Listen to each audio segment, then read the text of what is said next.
India, China തുടങ്ങിയ രാജ്യങ്ങളിൽ നിന്ന് യുഎസിലേക്കുള്ള ഇറക്കുമതിക്ക് പരസ്പര താരിഫ് ഉടൻ ഏർപ്പെടുത്തുമെന്ന് യുഎസ് പ്രസിഡന്റ് ഡൊണാൾഡ് ട്രംപ് അറിയിച്ചിരിക്കുകയാണ്. യുഎസ് ഉൽപ്പന്നങ്ങൾക്ക് ഉയർന്ന താരിഫ് ചുമത്തുന്ന രാജ്യങ്ങൾക്ക് അതേ നിരക്കിലെ താരിഫ് തിരിച്ചു ചുമത്തുന്നതാണ് പരസ്പര താരിഫ് സംവിധാനത്തിലൂടെ ലക്ഷ്യമിടുന്നത്. ഇന്ത്യ യുഎസ് ഉൽപ്പന്നങ്ങൾക്ക് ഉയർന്ന താരിഫ് ചുമത്തുന്നെന്ന് ട്രംപ് നിരവധി തവണ അഭിപ്രായപ്പെട്ടിരുന്നു. ഞങ്ങൾ ഉടൻ തന്നെ പകരത്തിന് പകരം തീരുവകൾ ഏർപ്പെടുത്തും. അവർ ഞങ്ങളിൽ നിന്ന് തീരുവകൾ ഈടാക്കുന്നു, ഞങ്ങൾ അവരിൽ നിന്നും. ഇന്ത്യയോ ചൈനയോ പോലുള്ള രാജ്യമോ അല്ലെങ്കിൽ ഒരു കമ്പനിയോ എന്ത് ഈടാക്കിയാലും ഇക്കാര്യത്തിൽ ഞങ്ങൾ നീതി പുലർത്താൻ ആഗ്രഹിക്കുന്നുവെന്നും ട്രംപ് പറഞ്ഞു.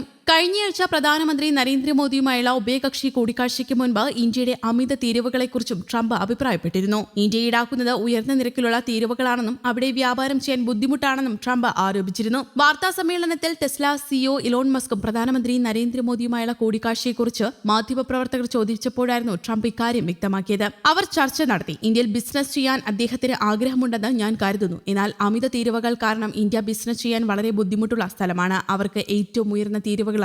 അദ്ദേഹം ഒരു കമ്പനി നടത്തുന്നത് കൊണ്ടാകാം കൂടിക്കാഴ്ച നടത്തിയതെന്നാണ് ഞാൻ കരുതുന്നത് എന്നും മോദി മസ്ക് കൂടിക്കാഴ്ചയെക്കുറിച്ച് ട്രംപ് പ്രതികരിച്ചു. ഇന്ത്യയിലെ തിരഞ്ഞെടുപ്പിൽ വോട്ടർമാരുടെ പങ്കാളിത്തം ഉറപ്പാക്കാൻ നീക്കിവച്ച $21 മില്യൺ ഫണ്ട് റദ്ദാക്കിയ വിഷയത്തിൽ വീണ്ടും വിവാദ പരാമർശവുമായി ട്രംപ് രംഗത്തെത്തിയിരുന്നു. താൻ മുമ്പ് പലതവണ പറഞ്ഞതുപോലെ വ്യക്തികൾക്കുള്ള കൈക്കൂലിയാണ് അതെന്ന് റിപ്പബ്ലിക്കൻ ഗവർണേഴ്സ് അസോസിയേഷൻ യോഗത്തിൽ ട്രംപ് ആരോപിച്ചു. വോട്ടർമാരുടെ പങ്കാളിത്തം ഉറപ്പാക്കാൻ $21 മില്യൺ.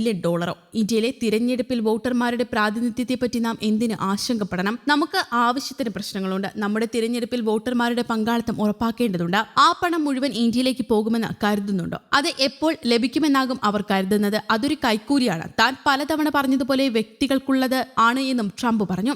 ഇന്ത്യൻ തിരഞ്ഞെടുപ്പിൽ വോട്ടർമാരുടെ പ്രാതിനിധ്യം വർദ്ധിപ്പിക്കാനുള്ള US Agency for International Development $21 million fund സംബന്ധിച്ച വിവരങ്ങൾ ഇന്ത്യയുടെ ആഭ്യന്തര കാര്യങ്ങളിൽ ഇടപെടൽ ഉണ്ടായെന്നത് സംബന്ധിച്ച ആശങ്ക ഉയർത്തുന്നതാണെന്ന് കേന്ദ്ര വിദേശകാര്യ മന്ത്രാലയം പ്രതികരിച്ചു. അതേസമയം മെക്സിക്കോയുമായുള്ള അതിർത്തി അടച്ചും യുഎസ് സൈനിക തലപ്പത്ത് വൻ അഴിച്ചുപണി നടത്തിയും യുഎസ് പ്രസിഡന്റ് ഡൊണാൾഡ് ട്രംപ് തന്റെ സമൂഹ മാധ്യമമായ ട്രൂത്ത് സോഷ്യലിലൂടെയാണ് അതിർത്തി അടച്ച വിവരം അറിയിച്ചത്. ഞങ്ങളുടെ തെക്കൻ അതിർത്തി അടച്ചിരിക്കുന്നു എന്നാണ് ട്രംപ് ട്രൂത്ത് സോഷ്യലിൽ കുറിച്ചത്.